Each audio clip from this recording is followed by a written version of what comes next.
They told every new crew the same thing. If a Pak 40 hits you frontally at 500 meters, you have 12 seconds to live. Maybe. At so 6:17 that morning, Tank 432 used all 12. The first hit didn't sound like a hit. It sounded like someone had picked up the world and slammed it against the hull. No warning, no muzzle flash. Just a flat metallic explosion on the lower front plate. The entire tank rang like a church bell getting punched off a tower. Dust poured down in curtains from every weld seam. The periscope glass shattered into a glittering fog. 4 men inside the T-34 had exactly the same thought. That one should have killed us. The second hit landed before anyone could say it out loud. Higher, a little left. Instead of punching through, the 75mm shell screamed across the sloped glacis and bounced, dragging a comet tail of sparks over the steel. Inside the cramped hot steel box, they heard a sound no Soviet tanker expects to hear 800 meters from a German anti-tank line. A ricochet. "Third one coming," someone shouted. Nobody had seen the guns. They didn't need to. You can feel the next shell coming in your teeth. The third impact slammed into the nose with a heavier, duller thump. Something outside tore loose, bounced off the right track guard, and vanished into the smoke. The loader swore and rammed another 6.8-kilogram round into the breech, his hands shaking so hard he smashed his knuckles on the casing. The gunner's cheek was welded to his sight. One hand white-knuckled on the traverse wheel, the other clamped around the elevation handle like he was trying to strangle it. And between them, half crouched in the swaying turret, one hand braced on cold steel, stood the only man in Tank 432 who wasn't supposed to be in combat at all. Senior mechanic Alexei Pavlovich Kolesnik, 23 years old, rear services. Officially, right now, he was riding into the biggest tank battle of the war in a vehicle that, by every table and training pamphlet, should already be a burning coffin. Fourth hit. Fifth. The shells walked across the nose of the tank like a giant knocking politely before kicking the door in. To your left, another T-34 tries to jink out of the killing zone. Alexei never sees the incoming round. He sees the result. One heartbeat. The tank is there. Nose up. Tracks biting. Turret turning. Next heartbeat. A clean, round hole blossoms in its glacis. A white-orange jet of flame punches out around the turret ring. The commander's hatch blows open, not because someone pushed it, but because overpressure has just turned 4 men and their ammunition into a single expanding blast. The turret lifts, turns in midair like a coin, comes down sideways in the dirt. That tank doesn't last 12 seconds. "Drive! Don't stop!" the commander of 432 screams, voice cracking. "I can't see," the driver yells back. "The glass. I've got nothing." "Then drive blind, straight ahead." The tank lurches forward. Tracks chew torn earth and shattered steel. Spent shells roll underfoot. The air inside tastes like dust, oil, cordite, and something else now. Burnt paint. Through all of it, Alexei's brain does what it always does when metal meets force. It starts measuring. Distance to the German gun line. 800 meters. At least 6 guns, judging by the rhythm and the gaps. 75s. Pak 40s. Too heavy to be 50s. Not heavy enough to be 88s. Angle of approach maybe 20 degrees off straight. worse than the manual recommends, better than going in perfectly perpendicular. And then the part no manual mentions. Every single hit so far has slammed into something that never left the factory in Nizhny Tagil. Outside, the beautiful 45 or sloped front plate of Tank 432 no longer looks like anything in a blueprint. It is buried under a welded mosaic of spare track links, angle iron brackets, and boxy steel containers packed with sand and broken brick. It doesn't look like armor. It looks like a crime. Like someone drove a T-34 through a junkyard, stole half of it, and welded the theft to the nose. That crime is the only reason you are still breathing. Right edge of the line, Alexei shouts, jabbing a gloved finger at the cracked periscope above the driver's head. Gun in that dip. It fires in 3 seconds. I don't see anything, the gunner snaps. You don't have to see it. 5 right, 2 down. Now. On any other day, any other crew, the commander would have told the mechanic to shut up and sit on the floor. Today, 3 of their own tanks are already burning. Do it, he growls. 3 seconds later, a hard yellow-white flash blooms exactly where Alexei pointed. Muzzle blast from a Pak 40 dug into a shallow rise, hull down, invisible until it fires. The driver yanks the tillers. The tank slews a fraction. The gunner is already there. The 76mm gun barks with a flat, violent crack. Recoil punches the turret ring. Your skull slams the padding. Everyone tastes it in their teeth. At 700 meters, the armor-piercing round goes through gun shield, breech, and pit almost in a straight line. Outside, a German gun crew that has never missed a frontal T-34 at this range simply stops existing. Incoming fire drops by a third. 1 gun down, Alexei shouts, throat raw. 5 to go. They can't kill you, they panic. They panic. They make mistakes. The commander looks at him, eyes wide, soot black on gray. It's half hatred, half something he won't name out loud. Hope. Mechanic, he snarls. If we live through this, I'll listen to all your lectures. For now, shut up and hold on. Tank 432 claws forward another 10 meters. 6th hit. This one slams lower, where the sloped glacis meets the rounded nose. The entire hull shudders like someone is trying to twist the tank in half. A fist-sized chunk of weld snaps off inside, bounces around the fighting compartment, and punches the loader in the shoulder.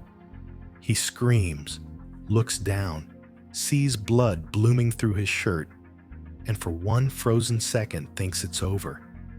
He flexes his fingers. The arm still works. Still here, he gasps, half laughing, half crying, and reaches for the next round. Alexei doesn't flinch. He is counting. 19 spare track links welded across the upper glacis. 16 more staggered down the nose. 4 sand-filled boxes bolted to the lower front, just deep enough to make a shell yaw, tumble, or detonate a hand's breadth early. Each hit costs them metal. Each hit buys them seconds. 7th hit. The sound changes. Not the sharp ring of steel on steel. Not the angry scream of a ricochet. A thick, suffocating thump rolls through the hull. The shock wave punches the air out of your lungs. For a heartbeat, your vision goes white. Ears stop working. Mouth fills with dust. A shell has fused on impact. It hits one of the sandboxes, detonates properly, and spends most of its energy turning steel, sand, and brick into lethal grit instead of turning 4 men into vapor. The front of the tank looks like a steel waterfall now, shedding junk, bricks, sand, and glowing fragments. But the important part? No breach. No white-hot air flooding in. No jagged spall scything through organs. Tank 432 keeps moving. Imagine sitting in here. Alexei will tell people later, knowing that on paper you are already dead, and every new impact is the system trying to correct the mistake. On paper, the numbers are simple. A Pak 40 can punch close to 90 millimeters of armor at 500 meters. The T-34's nose is 45. Even sloped, it should lose that argument every single time. In training, they call a frontal charge against a dug-in anti-tank line decisive counterattack. In the field, the mechanics have another word for it: suicide. Before today, Alexei has counted the burnt-out hulks dragged off other fields, crawled over them with a measuring tape, traced shell paths with his fingers, studied entry holes and exit wounds. He knows the ugly truth. At these ranges, in frontal attacks like this, 7 out of 10 T-34s never make it to 300 meters. Most never make it to 12 seconds. That was before the welded tracks, before the sandboxes, before nobody with a torch decided the front of a T-34 didn't have enough steel between his chest and German mathematics. 400, the gunner yells, voice gone high. 350 and closing, the driver shouts. I see another line behind the first. Of course there's another line. The Germans have been digging here for weeks. They know every fold of this ground, the way Alexei knows every bolt on a clutch housing. To the right, another Soviet tank tries to angle off, showing a different face to the guns. A shell hits it square in the turret front. There is no ricochet, no miracle, no sand. The armor doesn't deflect. It peels. The turret pops like a jar lid. Flame roars out through every opening. The tank yaws sideways, tracks spinning in the air, then slumps into a ditch, burning from the inside out. This is the script everyone here knows. Tank appears. Gun acquires. 2, maybe 3 hits. Tank stops. Sometimes burns. Sometimes just sits there, dead on its tracks. Hatches never opening. 432 refuses to read its lines. Left! Low in that hollow! The commander shouts. The gunner cranks the turret by hand, muscles burning. No power traverse, just fear and leverage. Remember, Alexei forces his voice to stay level. They only kill you if they get through. Until then, it's just noise. It's not noise. It's steel and explosive doing exactly what it has done to 100 tanks before. The only question is whether the junk welded to their nose can bend those rules long enough. 8th hit. Outside, something finally gives way with a tearing shriek. The vibration under Alexei's boots changes tone. He doesn't need to see it.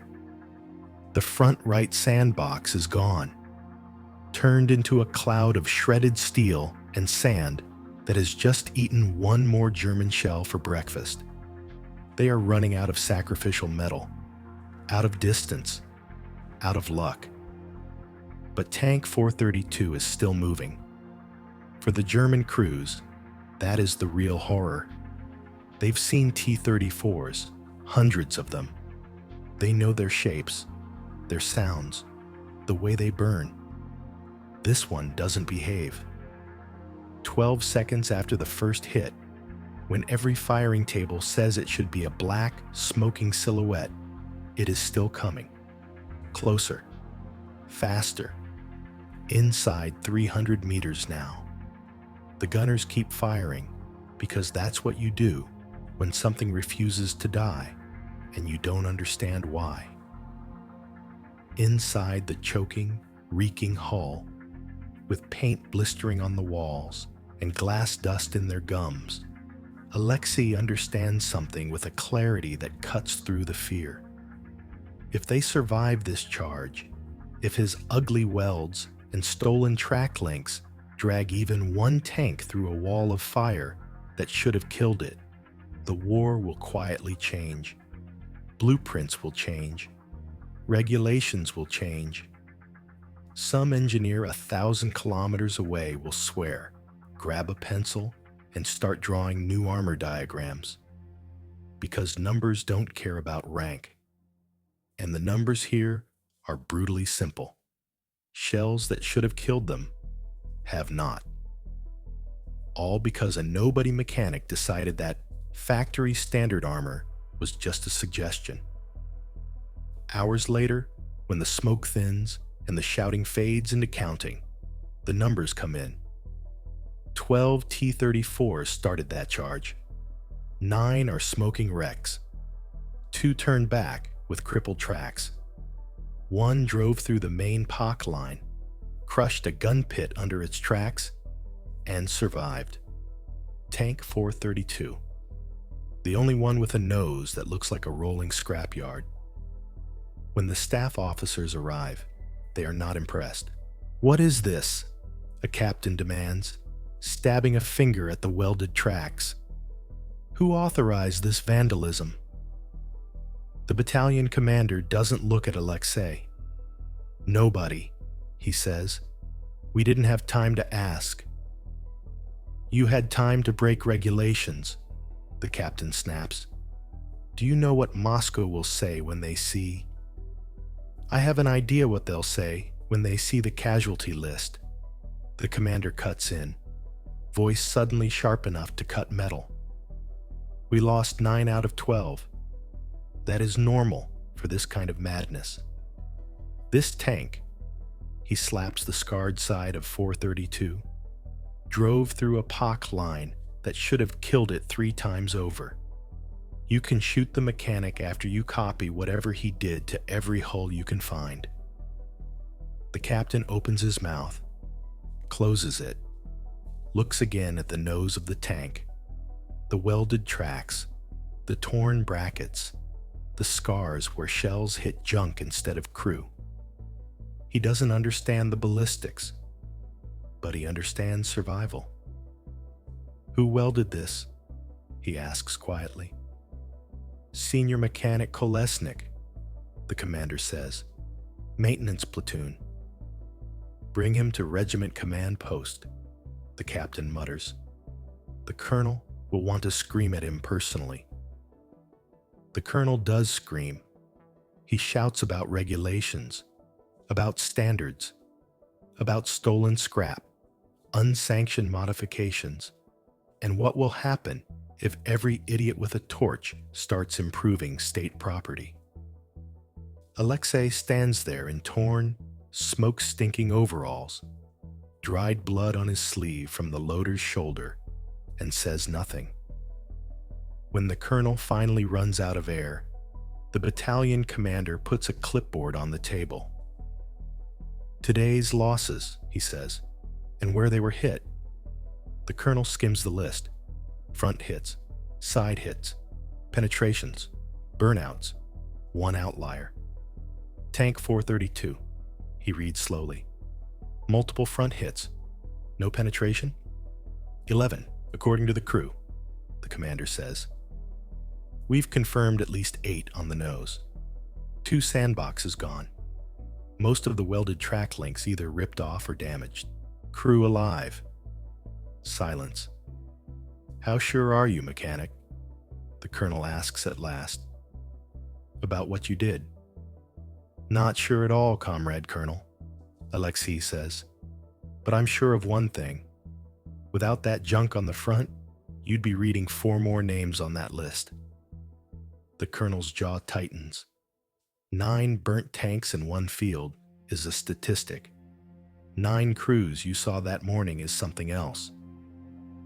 "How much extra steel does this insanity require?"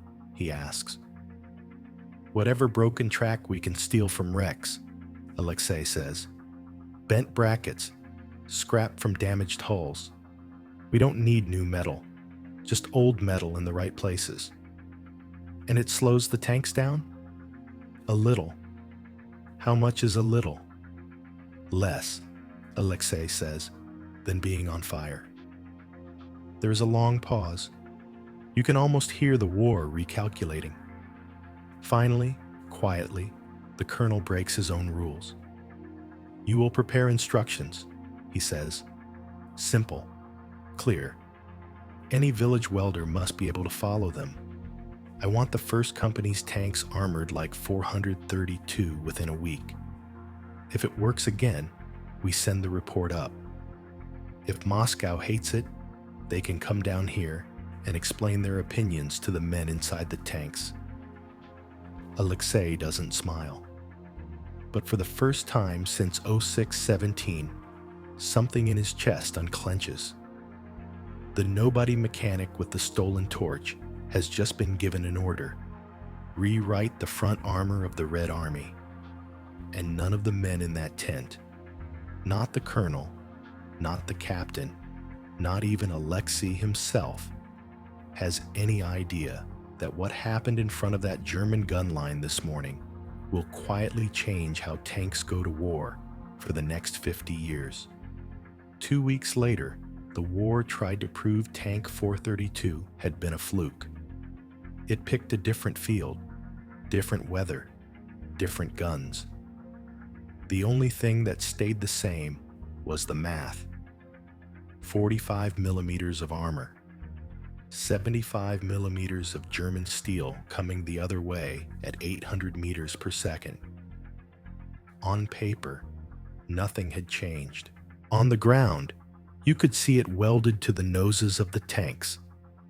They called them Kolesnik's aprons now, half as a joke, half because no one had come up with anything better.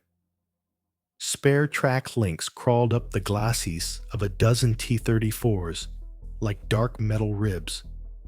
Sandboxes and brick-filled containers jutted from lower plates. Angle iron brackets held everything in place with ugly, functional welds. If you stood in front of First Company's line and squinted, it no longer looked like a row of factory tanks. It looked like 12 armored animals that had grown bony plates across their faces. Ugly, one driver muttered, running a hand over the newly welded track on his hull. Ugly is fine, his commander said. Ugly is alive. The order had come down in a single sentence. Implement field reinforcement pattern number 432 in First Company. Report results. Nobody in the regiment knew who had written it that way. Somewhere far above them, in an office with clean floors and sharp pencils, a staff officer had taken a breath, decided not to write the word Kolesnik, and turned one mechanic's crime into a numbered pattern. Pattern 432. It sounded neat, safe, official. Reality was neither neat nor safe. In a canvas tent that smelled of mud and cigarette smoke, Alexei sat at a rough table with a wad of paper, a pencil, and a line of men waiting to yell at him. You expect village welders to read this? The battalion engineer snapped, stabbing at the first draft. These are sketches, not instructions. They're alive sketches, Alexei said. We don't have time for art. Start again, the engineer growled. Make it idiot-proof. So he did. He drew the front of a T-34 as a square with a diagonal line. He shaded the areas that had to be covered. He wrote numbers beside them. 19 track links across the upper plate, 16 down the nose, overlapping like scales. 4 boxes at the bottom, packed with sand and bricks, bolted through existing holes. Underneath he wrote, in blunt block letters, use any usable scrap. More metal. Better. Do not block driver's hatch. No gas tanks in front. He walked the welders through it himself. Put the thickest links here, he said, tapping the paper. Angle them so the shell has to cut through edges, not flat faces. Don't make big flat slabs. Give the shell bad angles. What about weight? One of them asked. Do you want to die fast or slowly? Alexei said. The tank can carry it. They cursed him. They called him crazy. They called him proud. They also kept welding. Within days, the scrap piles around the maintenance area vanished. Old track segments were cut, hammered straight, welded to new faces. Battered armor plates from wrecks were sliced into strange shapes and tacked on like crude cheekbones. Every weld was a small act of defiance against the last battle's statistics. The second test came on a morning that looked different but felt the same. No one called it a test out loud. Officially, it was an attack. In practice, it was a question. Was 432 a miracle or a pattern? Fog lay low over the fields, thick and wet, turning trees into smudges and enemy lines into rumors. First company lined up in a shallow depression, engines idling. You could feel the vibration under your boots, smelled the diesel, hear the muffled shouting from inside turrets as crews checked radios and ammunition. In the command tank, the company commander unfolded a small piece of paper. It was creased, stained, and smudged. Pattern 432, field notes. He'd read it a dozen times. He read it again anyway. Then he looked up at his row of ugly, scarred tanks and made a small, private wish. Let the scrap be enough. At H hour, they went forward. The fog swallowed them whole. From the air, if anyone had been watching, it would have looked like a dark stain crawling up the slope. Inside the tanks, it looked like nothing at all. White, then more white. Visibility 40 meters, someone said over the radio. Maybe 50. Keep formation, the commander snapped. Trust the bearings. Artillery lifted on schedule. Guns will be where they always are. You say that like it's a good thing, a voice muttered back. They knew the ground in front of them from the maps. German guns on the far ridge line, likely Pak 40s, maybe a few 88s mixed in. Dug in, camouflaged, zeroed before the Soviets had even moved into this sector. Normally, closing with that kind of prepared position in daylight would be suicide. Today, the fog made it something else. At 600 meters, the first shells came anyway. Fog doesn't stop sound. It doesn't stop muzzle flashes if you know where to look. A tank on the far left of the line took the first hit. The shell struck the added track armor on its upper nose, ripped off 2 links and part of a bracket, and detonated in a spray of sparks and grated metal. Inside, the driver screamed and ducked. Everyone waited for the follow-up blast. It didn't come. "Still moving!" the commander yelled, more surprised than anyone. Second hit, this time lower, into a sand-filled box on the right front. The tank slewed, corrected, kept going. On the net, someone started laughing hysterically. "Whoever your crazy mechanic is, tell him I'll kiss him when we get back." "You can kiss him when we survive," another voice snapped. "You're inside one of those tanks now. You can't see the guns. You can't see the shells. You can only feel the hits. Hear the grunts and curses and grinding metal. Smell the powder. And you count without meaning to. 1 impact. 2. 3. Each one that doesn't kill you is a gift paid for in stolen scrap and late nights under a welding mask. On the right flank, A tank without the full set of modifications. Rush job, not enough track, only 2 sandboxes. Takes a hit, low on the nose. This one doesn't stumble.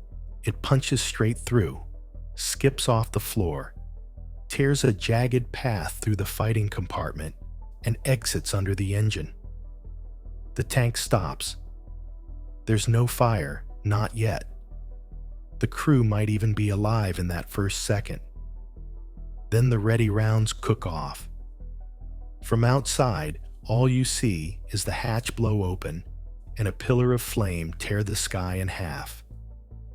On the radio, their call sign goes silent. No amount of junk on the front can fix everything. The pattern works. It doesn't make you invincible.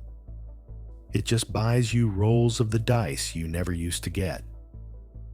Later that day, when the fog burned off and the smoke drifted away, the numbers on the chalkboard told a different story. Before the modifications, a frontal attack like this, at these ranges, against prepared Pak 40 positions, would be expected to lose more than half the attacking tanks in the first 10 minutes.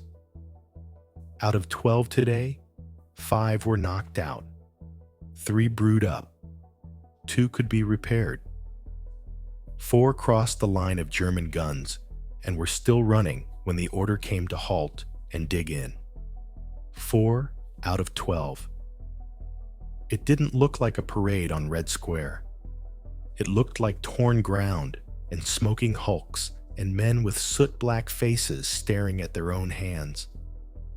But to the staff officers who still had the previous casualty tables in mind, the difference between 3 tanks surviving and 4 was not 1. It was percentages. It was proof. It meant that if they scaled this across a whole brigade, a whole army, across months and operations, the ugly, improvised armor on the noses of their tanks wouldn't just save 1 more tank.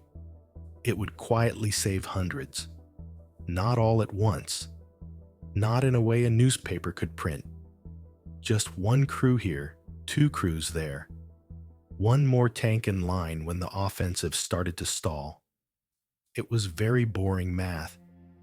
It was also the kind that decides who lives long enough to see peace. News about Pattern 432 traveled the way most important news does in war. Sideways, not up. Tankers at the front didn't care what Moscow thought. They cared what the man in the next trench had done to survive. In one regiment, they called the reinforced nose the beard. In another, the apron. In a third, they just tapped the extra track with a boot and said, "We'll see if Kolesnik's luck reaches this far." Nobody wrote his name into the official communiques. Officers wrote things like, "Field modifications have shown encouraging results," and "Additional frontal reinforcement recommended where material available." On quiet evenings, welders cursed his name while they worked. "You realize," one of them told him, face lit orange by the arc, "you've doubled my hours." "Good," Alexei said. "That means you've halved your chance of dying." He didn't keep a notebook of the tanks that came back because of his pattern. He only knew that wherever he went, the questions followed. Will this be enough? Should we add more? Could we do the sides too? What about the turret? He answered the same way every time. There's never enough. There's only more than yesterday. Start with the front. That's where the guns point. Not everyone was happy. Somewhere behind the front, in brick buildings that had never seen mud on the floor, officers with clean boots and neat collars read after-action reports and frowned. One technical director in a design bureau drew a red circle around a sentence and underlined it 3 times. Additional field armor has increased the survivability of existing hulls in frontal engagements. To him, that wasn't a miracle. It was a criticism. What were we doing before? He snapped in a meeting. Sending men out half-finished? He ordered a test. 2 captured Pak 40s, 1 T-34 with factory standard armor, 1 modified to pattern 432. Range, 700 meters. They fired alternating shots at the glasses. The first tank died after the third hit. On the modified one, the first round smashed through a sand-filled box and sprayed the glasses with grit. The second clipped a track link, shattered it, and deflected into the dirt. The third hit dead center, punched through brick, sand, extra steel, and finally made it into the armor plate at a bad angle. The welds cracked, the plate bulged, the shell broke up. Inside, sheets of steel spalled off and tore through the fighting compartment. The crew would have been wounded, but the tank wouldn't have burned. The observers wrote everything down.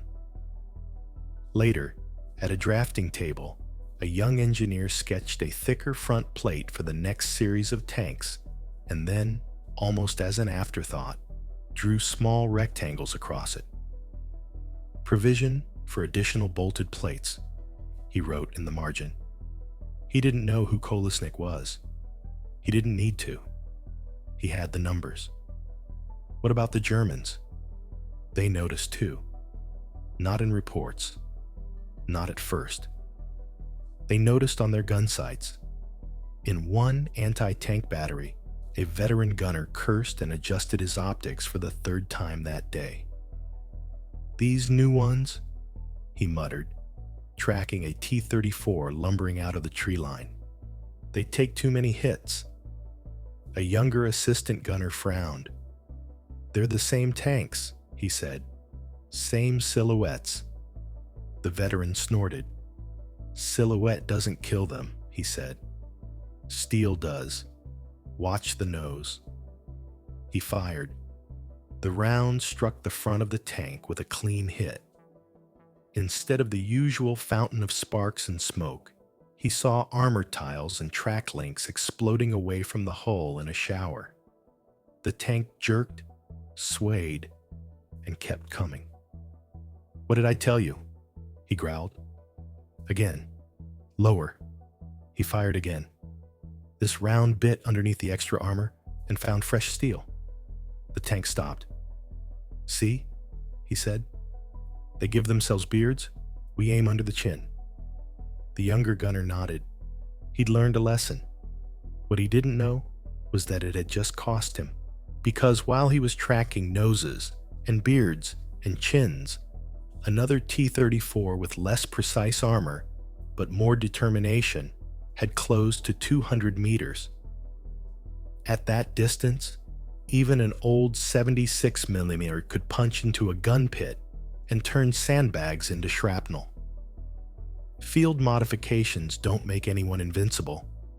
They just buy enough confusion that someone, somewhere, gets close enough to swing back. War moved on. Front lines shifted. Tank units were chewed up, rebuilt, renamed. By the time Soviet tanks were rolling through smashed German cities, nobody talked about pattern 432 anymore. The official designs had changed. New models carried thicker armor. Some had factory-fitted track hangers on the nose, as if the metal itself now expected to wear extra scars. The field welds became background, something you just did because everyone did it. You see it in photographs if you know what you're looking for, not in the parades. In the muddy, grainy shots from the middle of nowhere, a T-34 with track links welded across its face like crooked teeth, a Sherman with sandbags stacked in front of the driver, a Panther with spare wheels bolted on its hull. Different armies, Same idea. Men everywhere, quietly looking at what had killed them yesterday and deciding not to give it the same clean shot tomorrow. Alexei survived the war, not because of his armor, because of luck. He worked on tanks until there were no German guns left to fear. Afterwards, he went back to machines that didn't get shot at. Tractors, combine harvesters, bulldozers. Sometimes he'd see a tank on a flatbed rail car, being hauled to a training ground or a scrapyard. If it had extra track welded to the front, he'd feel something twist in his chest. He didn't tell his kids, later, that he'd once been ordered to rewrite the front armor of the Red Army. He told them about mud, broken engines, frozen fingers, the taste of bad tobacco, the time someone painted a cat on the side of a tank and it got them yelled at for 2 hours. The story about Pattern 432 lived in other places, in reports, in tables, in training lectures, in a single dry sentence in a manual that said, "Installation of additional frontal reinforcement has been shown to significantly increase survivability in head-on engagements." No footnote, no name, just a result. If you want to see the ghost of his idea, you don't have to open an archive. You just have to look at pictures. Any war, any decade after his, look at the tanks. Look for the ones covered in things that were never on the factory drawing. Track links, grills, cages, bricks, sandbags. Look for the crews who looked at their armor and thought, "Not enough," and reached for whatever they had. Every time a mechanic in some other war welded scrap to a hull and said, "Maybe this will help," he was having the same argument with physics that a 23-year-old nobody had in front of a German gun line. The guns always get stronger. The armor always tries to keep up. But in between, for one bright, narrow moment, you get men like Alexei. Not heroes in medals. Just people who refuse to accept the numbers they were given. He never wrote a book. No museum has his torch on display.